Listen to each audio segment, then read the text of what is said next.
Well, look, can I kick off? This is your first broadcast since the reshuffle. So can you tell me, were you sorry to leave the Foreign Office? Were you disappointed with the move? Look, the truth is the PM has the prerogative to arrange his team. He's focused, we're at a halfway point, if you like, it's half time in this parliamentary session, so the time between elections, and he wants an absolute focus on delivery of the key public services and the key things that matter to the public and to your listeners. So what I may or may not want at any given time isn't really, it's really by the by. I'm fully supportive, I've always been unconditionally supportive of this Prime Minister. The criminal justice brief, of course, is massive. You think of the heartrending anxiety many women will be feeling in the aftermath of the Sarah Everard case, so clearly we've got to do much, much better in those areas. I think there's a good cross-cutting role for me there.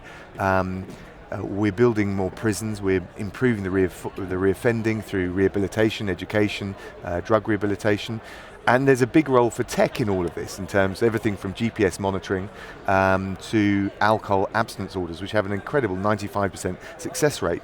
So I'm just keen to put my shoulder to the wheel.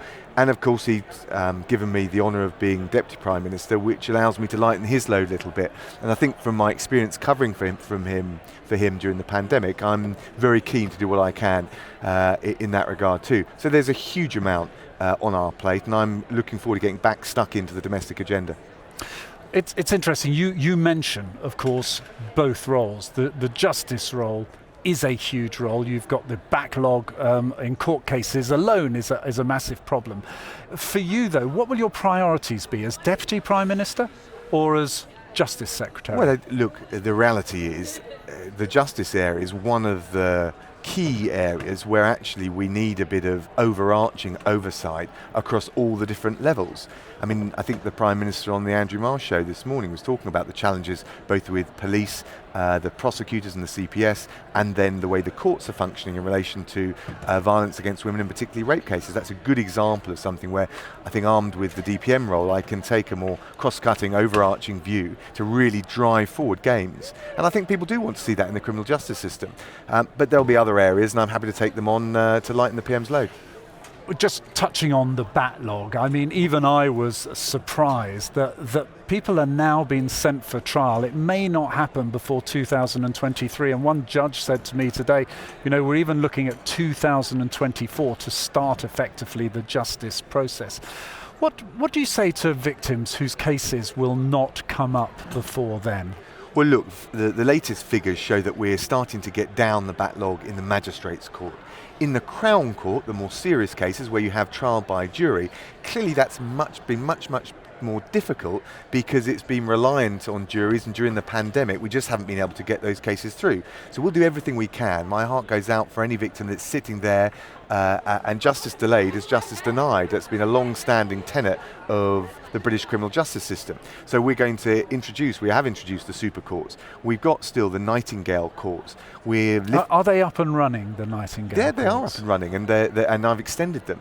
We've agreed with the courts and the tribunal service to remove the limit on sitting days.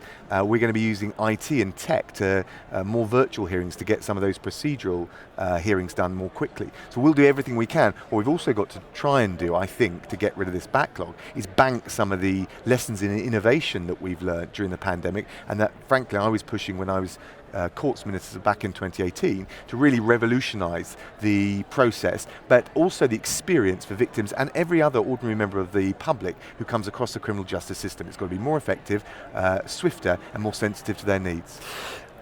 To do that, it's going to cost money. You were not, if I understand it right, obviously putting together the comprehensive spending review pitch for your department when that came up. I mean, how comfortable are you, if you like, that the Chancellor will be putting enough fuel in your tank to actually be able to progress with some of these changes that you've already outlined and you want to exceed? Well, I will look at the spending review bid and revise it in any way I think is necessary to deliver on all of our priorities, whether that's dealing with victims and the delivering on the rate review that we published over the summer, right the way through to expediting the number of prison places. We've got the money to invest £4 billion in 18,000 extra prison places.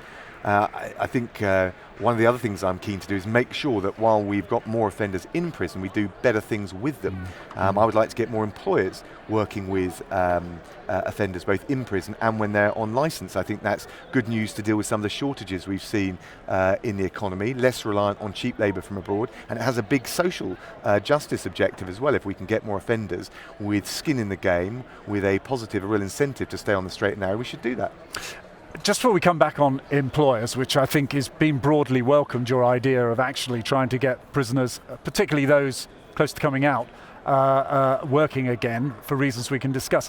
I do want to touch on something, of course, linked to the horrific case of Sarah Everard. Back in June, the figures that I think were about the time that, in fact, the government launched the rate review that you talk about, sexual offence cases had risen by about 67% a year. It seems now, in a way, that that's a strong indictment of the justice system, and some would say the government, of the attitude of the system to women that we're beginning to see evident in the police. 67% of cases like that is not something I'm sure you'll be proud of. How can you change that? How can you improve that? Well, I don't know quite the data you're referring to, but you've got to look at it. There's three fundamental, if you like, layers. First of all, we need to make sure that police are more sensitive to victims so that they feel the confidence to come forward. We have made gains about that in recent years. We have seen the number of sexual offences reported by women going up. The next thing we've got to do is make sure that we're capturing the evidence, and that can be everything from the mobile phone to the forensic evidence, early enough and not deterring victims from coming forward because of the long ordeal they have to go for, but making sure we've got the quality of evidence to get to court. And then we need to make sure that the court process is fair. Obviously juries look at these things very carefully, but the problem isn't so much, or I wouldn't, certainly not exclusively and certainly not predominantly, the percentage of cases once they're at court, trial ready. It's about waiting to trial. And it's about, have we got the right coordination and cooperation between the prosecutors, the police and the victims, which is essential across all of those three to get a case to court in a way which can deliver a conviction. Prisoners, when I heard this announcement and actually putting prisoners to work, we know that that can have some positive impact on reoffending rates. I suppose the only criticism that might be levelled at it is if you get your way and you prioritise finding work for people who have been serving sentences as a route to effectively getting back into society. That could disadvantage those, of course, who haven't caused offences, who may struggle to get those same jobs. Isn't that the sort of thing that in the past has blocked initiatives like this? Well, I think I understand the point, but I think we can reassure. First of all, the employers are advertising a record level of 1 million jobs at the moment. The prison population in its entirety is only just above 80,000. And at the moment, the challenge is for some of these low-skilled jobs, getting people to fill them. And that's why we've been so reliant for too many years on cheap labour from abroad. If we can actually, and it won't deal with all of the shortages, but if actually we can say, come up to arrangements as we have with employers like the Clink restaurant or Timson's to encourage the training and the employment of offenders, obviously subject to appropriate vetting, obviously only some type of offenders. Actually, it will fill those shortages for employers and do a huge service to our society by helping to encourage offenders to go straight. We know that offenders, for example, offenders that are involved in the Clink restaurant scheme, they get training, they get that employment, they're a third less likely to reoffend. Think of all the crime that we would cut, the victims we would save if we can encourage offenders, the vast majority of whom will leave prison to go straight. Now, this is not normally the language associated with Conservative Party conferences that you're talking about. Keir Starmer, he reckons he is laying claim to the mantle of the party of law and order. Does he have a point that actually, with the problems in the courts, with the problems in policing, with the problems in offences, for example, in knife crime that have risen very high, is there a gap there waiting to be filled by Keir Starmer, and can he fill that gap? I don't think so. If you look at his record between 2008 and 2013 as Director of Public Prosecutions, I think all sorts of questions. But the reality is you've got a Shadow Home Secretary who opposed extra funding for the police. You've got a Shadow Justice Secretary in the Labour Party who opposed extra stop and search powers to help us get the knives off our streets. And the Labour Party en masse voted against ending the automatic halfway sentences, prison sentences, for dangerous sexual and violent offenders. They've got no plan. And in fact, if Labour were in power, they would dismantle our ability to get a grip on crime. We're the ones standing up for the public, the victim, and taking the fight to the criminals.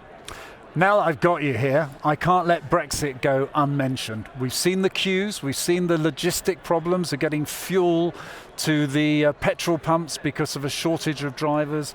We're being told Christmas may be in danger because the food supplies may not get there. It's not a tribute to Brexit, is it, many would say? Well, the shortages of HGV lorry drivers are worldwide, from China, Poland to the US, right across Europe. Actually, because we're not a member of the EU, we can streamline the process for getting more HGV drivers through their test and into the lorries.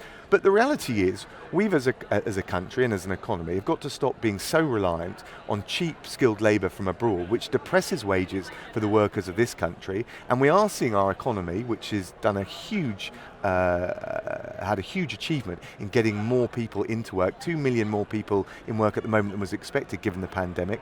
Wages are rising, youth unemployment is coming down, but we need to make sure that people are paid a proper wage to do the jobs that at the moment they don't want to do. Some of that will be achieved through innovation, but some of that means that wages will need to go up. We can't just rely on the false dawn of opening the taps of immigration into this country. That's not a sustainable way to deal with the economic or the social challenges we face. Do you think we've made a strategic mistake over the years, focusing, if you like, so much on education and academic achievement? We haven't actually got the right supply of people who are good doing the essential jobs, such as the lorry drivers and elsewhere. And we need to change that? I certainly think you've got to match the skills that the employers are saying that we need with what we're teaching and skilling young people with, and indeed over lifetime education, helping people to retrain. And certainly, whilst those that are academically bright shouldn't be deterred or disincentivised, that we've seen, certainly under the previous government, for too many and for too long, with a 50% target for getting young people into university, a total skewing and distortion of the skills we need. And the apprenticeships, the vocational training, the degree apprenticeships, which allow people to get all of the qualifications that you might want from going to university, but to work your way through at the same time. I think those are critically important, and I think you'll see a very strong emphasis under this Prime Minister on those things too. That is, of course, a long-term solution. We've got a problem in the short term. Is really 5,000 visas? I mean, are you comfortable opening up visas again to do that?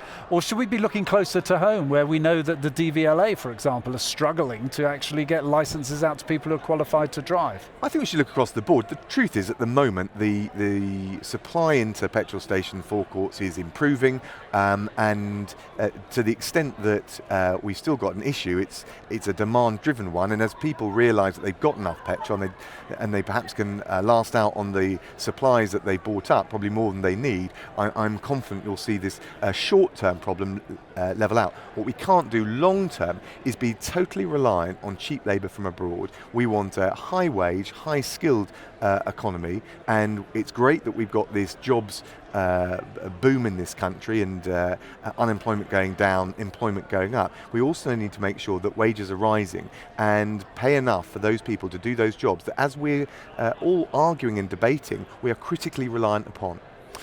Finally, you are probably the only man in this country who knows Michel Barnier as well as you do. I can't think of anyone else in this country who would know him as well. Will he make a good French president if he wins the election? Well, one thing I always know, and particularly having gone through the US elections, is we need to leave that to the French people. It's their choice. He's certainly, I never had a problem with his integrity. I always found him quite perfectly civilised and straight-talking and respectful, but that's one for the French people. And do you think he was won over by your arguments over the European Courts of Justice, that actually now he seems slightly more? I don't attribute it entirely to my negotiating prowess, but I do think you cannot fail to spend as long in Brussels as he has and not see some of the shortcomings. But that's an argument for him to make to the French people. I thought you might say that. Deputy Prime Minister Dominic Raab, thank you very much for joining us. Pleasure.